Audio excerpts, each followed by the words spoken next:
In today's hearings, the top generals, Milley and McKenzie, seem to throw President Biden under the bus.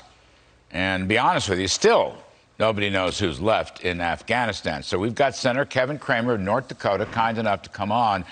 He was in the hearing. So, Senator, we appreciate it very, very much.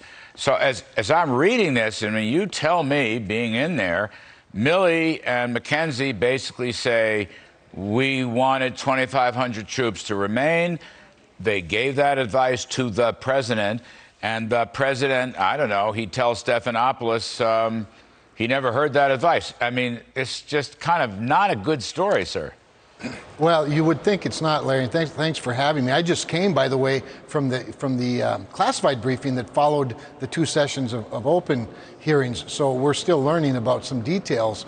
But with regard to that number of 2,500 residual troops, that was consistent with what General Scotty Miller told the committee in a classified briefing a couple of weeks ago. So, you know, you've got now 3 4-star generals basically saying, no, it was not unanimous. Now, they quibble over certain dates. You know, on August 25th, they said it wouldn't be wise to stay beyond August 31st because of the troop risk analysis. Well, sure, 6 days before, the date, I understand that. But this was not a 6-week or a 6-day decision. This was a multi-month, really last year decision. Why do you think President Biden denied it on one of the Sunday talk shows or whenever it was? You know, Larry, it's hard to explain, except that whenever I'm asked about what's in his head, I have a hard time, analyzing it. There's a couple things. One of the possibilities is that Joe Biden doesn't really know what's going on. I think that's a very, high possibility. That he sort of sees the world the way he wishes it were instead of the way it really is. He remembers things the way he wants to remember them rather than the way they really happened. I think that's part of it. I think the other part of it is he has very little regard for the truth. He thinks that whatever's coming out of his mouth at any given time is the truth and should be taken as the truth. It's very problematic, and frankly, it's quite chaotic. And it's also demeaning, frankly, to our troops who deserve a lot better. Senator Cramer, also, I hear the generals had advised President Biden that al-Qaeda was a problem, a continuing, an ongoing problem. And President Biden at several points said, no, al-Qaeda is not a problem anymore. So they gave him more advice and he rejected the advice or didn't remember the advice or something. Yeah, so really interesting point, because you have a number of agencies, or at least a couple. Obviously, on the one hand, you have the military. On the other hand, you have our intelligence agencies. They're not always on the exact same page. It's clear that ISIS-K is our main concern, even more so than the Taliban, at least the concern of the generals. When it comes to al-Qaeda, they're not quite as well reconstituted as they will be. I don't think there's any question. I thought General McKenzie made one very profound statement, and I called him on it in the second session. And that was, he said, there's great certainty that ISIS-K intends to attack the United States on our homeland. Now, I don't know about you, but that sends shudders. I mean, with certainty, they're convinced that ISIS-K intends to attack our homeland. Now, guess what? That's what prompted my follow-up question to him, and that was, okay, but remember that 20 years ago on September 11th, those terrorists came here with visas. And now, 20 years later, we have an immigration policy that expands every possible avenue for people legally and illegally to come into the country, not the least of which, of course, is at our open southern border. So, they don't have intercontinental ballistic missiles, they don't have a Navy, they don't have an Air Force. What they have is a lax immigration policy in the United States of America. So if they want to attack us, the only way for them to do it is to come here. And unfortunately, this president has made it really easy for people to come here. But SecDef Austin, apparently, I think it was he, who said there are 4,000 Americans left, or slightly under 4,000. The number we had been hearing from the administration prior to this was 100 or so. That's a big spread, 104,000. Is that right? Does anybody really know? And does that include our friends?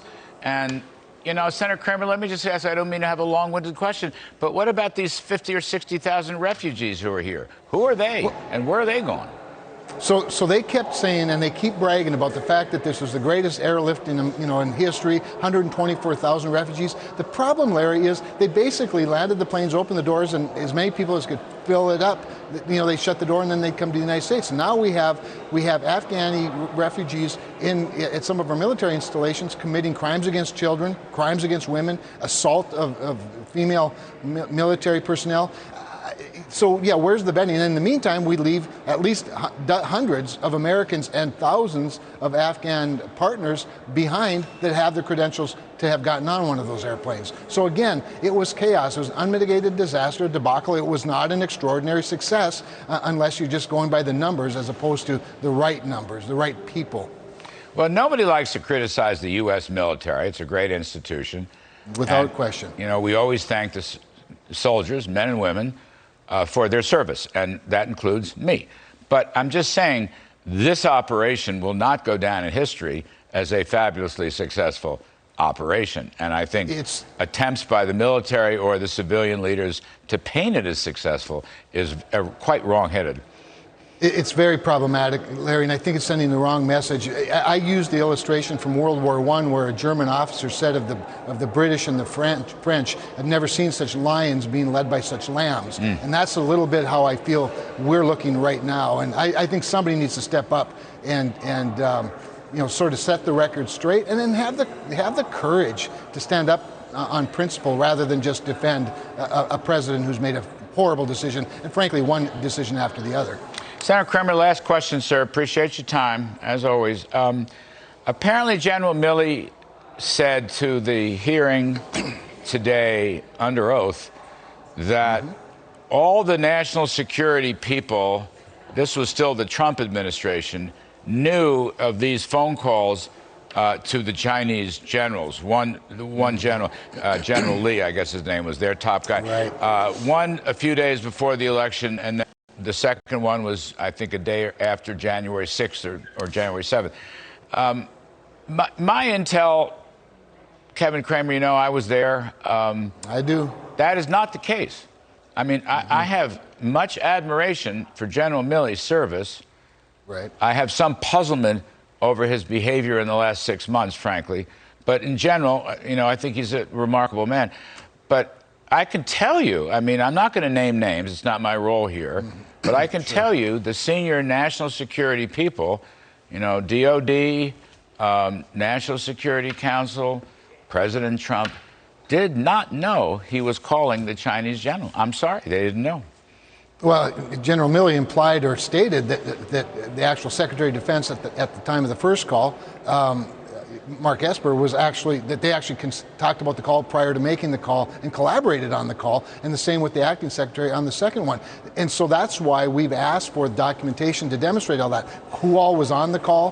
What about the readout? Because he said he provided a readout of the call that they ran by his advisors, all of that. But I think Senator Rick Scott asked the most pertinent question. Why in Sam Hill are you talking to Bob Woodward while he's writing this salacious book about the previous president while you're the sitting chairman of the Joint Chiefs of Staff? It makes zero sense, and it raises great concern about his judgment in talking to the media, especially a book writer. We're not talking about what's going on today or tomorrow or plans for protecting America. You're talking about the previous president and talking to him about a book, not just an article for tomorrow's Washington Post.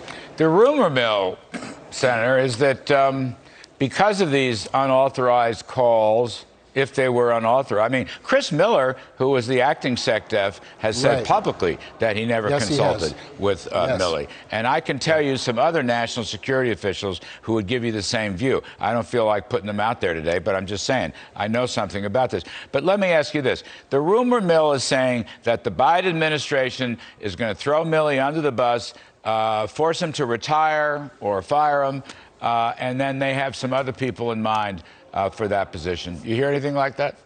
I've not heard any of those rumors, but it wouldn't surprise me at all, Larry. Mark Milley's the obvious one to take the fall for them. He wasn't his pick in the first place. He was President Trump's pick, and it makes perfect sense. The only reason I believe that they haven't done it to this point with somebody is because to throw somebody under the bus would imply that they made a mistake instead of executing an extraordinary evacuation that was historical. So their problem is you can't brag about it on the one hand and then fire somebody for it on the other hand. So I think they've got themselves in a box. This is why it's best to be transparent and straight up from the very first day, and you wouldn't get yourself entangled in these rhetorical messes. That is a very important point you just made, sir. Very important.